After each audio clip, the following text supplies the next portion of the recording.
कहीं पर कथा हो, कहीं पर सत्संग हो, कहीं पर कीर्तन हो, तो जाकर के उस कथा को श्रवण करने का स्वभाव बनाइए। क्योंकि इस कलिकाल में कल्याण के लिए यदि कोई पाथ्य है तो केवल भगवत चर्चा है, दूसरा कोई रास्ता नहीं है। एक बार किसी ने पूछा कि ये कथा सुनने का लाभ क्या है, फायदा क्या है। अब कलयुग का जीव है, हर चीज में अपना फायदा ढूंढता है। तो पूछा क्या फायदा है इसका, तो मैंने कहा कोई फायदा नहीं है। बस एक चीज, एक ऐसा लाभ है जिससे कोई मना नहीं कर सकता। तो क्या?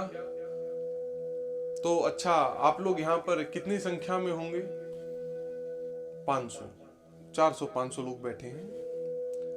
तो हमने कहा कि मान लीजिए 1000 लोग हैं और 1000 लोग 4 घंटा बैठ कर के यहाँ कथा श्रवण कर रहे हैं, तो इसका लाभ कोई नहीं है, लेकिन संभव हो सकता था, ऐसा कोई कारण बन सकता था कि इन 1500 लोगों में से कोई 2 या 3 लोग इस समय में कुछ गलत कृत्य कर देते, कुछ गलत कर देते। तो कथा से ये लाभ हुआ कि वो जो कुछ लोग इस समय में गलत करने वाले थे, वो उस गलत करने से बच गए। कथा मति को पलट देती है। एक दिन मैं भरत चरित्र की कथा सुना रहा था, तो कथा जहां सुना रहा था जिस घर में, तो वहां पर जो आपस के 2 भाई हैं उनकी बनती नहीं थी बिल्कुल भी, एकदम ऐसे वाला प्रेम, मतलब देख लें तो मार दें एक दूसरे को। 7वें दिन की जैसे ही भरत चरित्र की कथा हुई, कथा सुनने के बाद शाम को देखा कि हमने बड़ा शोर हो रहा है, तो पूछा क्या हुआ, तो पता लगा कि जो भाई आज तक एक दूसरे से लड़ रहे थे, वो एक दूसरे से गले मिलकर हृदय लगाकर एक दूसरे को रो रहे थे और माफी मांग रहे थे एक दूसरे से। क्यों? कथा ने मति को पलट दिया हो। कथा जीवन को रिचार्ज करती है, इस शरीर को रिचार्ज करती है। एक बार एक लड़का एमबीए पढ़कर आया, एमबीए का कोर्स पूरा करके आया और अपने पिताजी से बोला, ये क्या आप कथा सुनने जाते रहते हो? कितने घंटे की कथा? 4 घंटे की कथा ना, 3 या 4 घंटे की कथा। तो यदि उन, अच्छा, और ये आप अकेले तो जाते नहीं है, कम से कम 1000 लोग आपके साथ जाते हैं, तो 3 गुणा 9, 9 दिन की कथा, तो 3 गुणा 9, 27 घंटे आप एक हफ्ते में केवल कथा सुनकर अपना समय बर्बाद करते हैं।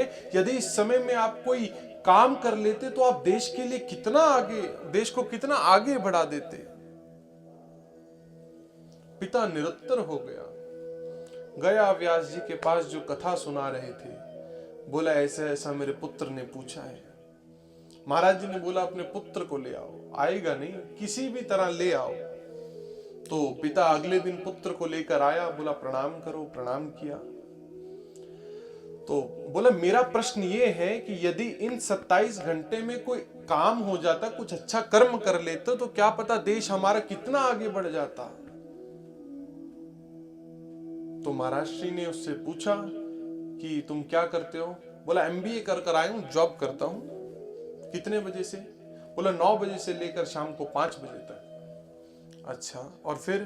बोले शाम को घर आता हूँ, 6 बजे दोस्तों के साथ थोड़ा घूमने फिरने जाता हूँ, फिर 9 बजे भोजन पाता हूँ, फिर 10 बजे सो जाता हूँ। अब महाराज जी गिनाने, और उठते कितने बजे हो? बोला सुबह 6 बजे। अब महाराज जी गिनाने लगे, 11, 12, 1, 2, 3, 4, 5, 6, 8 घंटा। तो 8 घंटा सोता है? मूर्ख है तू। यदि इन 8 घंटे में तो कोई काम कर लेता तो देश कहां का कहां पहुंच जाता। भैया बोला महाराज जी इस 8 घंटे में शयन करता हूं, मैं सोता हूं, तो मुझे अगले दिन काम करने की ऊर्जा प्राप्त होती है। महाराज बोला उसी समय, उसी तरह तेरा बाप यदि 27 घंटे यहां कथा सुनता है तो उसे 1 साल तक कार्य करने की ऊर्जा प्राप्त होती है। श्रवण करने का प्रयास बनाइए। होगा क्या? कथा आपको भीतर से निर्मल बना देगी, सहज बना देगी, सरल बना देगी। और जब हृदय निर्मल हो जाएगा तो हमको भगवान के पास चलकर जाने की आवश्यकता नहीं है, भगवान ही चलकर हमारे पास आ जाएंगे। ये इस कथा का परिणाम है, ये महिमा है।